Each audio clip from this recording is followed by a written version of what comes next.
The longest river in Britain, the Severn cuts a diagonal path through Shropshire on its journey to the sea in the Bristol Channel. For centuries, it was an important trading route and was instrumental in sparking the Industrial Revolution, transporting coal and iron from the Midlands to coastal ports. The coming of the railways heralded the end of commercial river traffic, and today the Severn is mainly used for leisure. But local man Nigel Winfield has recently taken to the water with a new venture, a scenic tour using a 25-foot raft.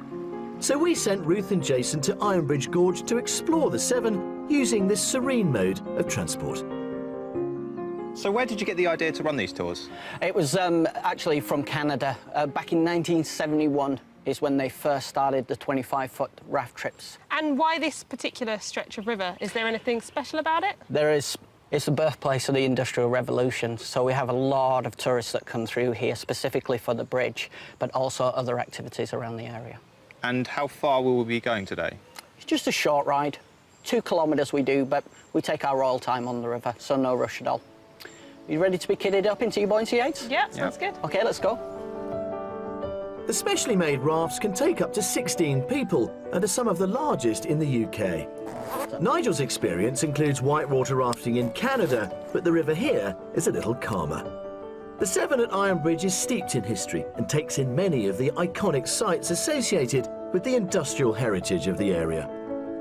OK, folks, so if you just look behind you here, big red tile cooling towers, the only red tile cooling towers in the whole of the UK, and it's part of the formerly known as Ironbridge Power Station, and it was decommissioned last year.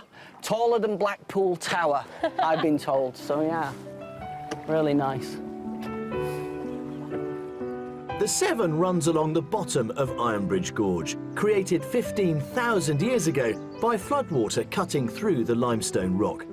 As the river cut into the landscape, the red soil revealed raw materials including coal, limestone and clay, rich deposits that would later be used by industry. How deep is it at the moment? It's about 20 feet here. That's the great thing about these rafts. We only need 15 centimetres of water, oh, wow. So we can venture in places that other companies can't go. It may seem peaceful now, but 200 years ago, during the heyday of the Industrial Revolution, this stretch of river was a hive of activity. Today, the only reminder of that industry are many of the old warehouses, now museums, that line the riverbank. So you would see up to 72 boats lined along here all the way to the bridge from the Museum of the Gorge, which is the old Severn warehouse. And they would actually just be waiting there to be loaded up, so you'd have a big telegraph pole. Cargo would drop in, and then they would fill up the boats and send them down. And some of the boats were 3 times the length of this boat, 75, 80 feet, and they'd carry up to 60 tons. So our job's quite easy. Ruth and Jason are finishing their tour at the famous bridge that gave the area its name. Built in 1779, it was a revolution in design and engineering, both a practical structure and potent symbol of the age. And why make it ornate? What function did that serve? I think it was just, at the time, it was to show off. It was to say, you know, look at us, look at what we can do. You know, we build out of cast iron now, no more wooden bridges. So it was a statement. It was the first ever cast iron bridge in the world. And from that, the birthplace of the Industrial Revolution really took off. But after a pleasant afternoon on the river learning about the county's heritage, we need to turn our attention from cast iron back to bricks and mortar.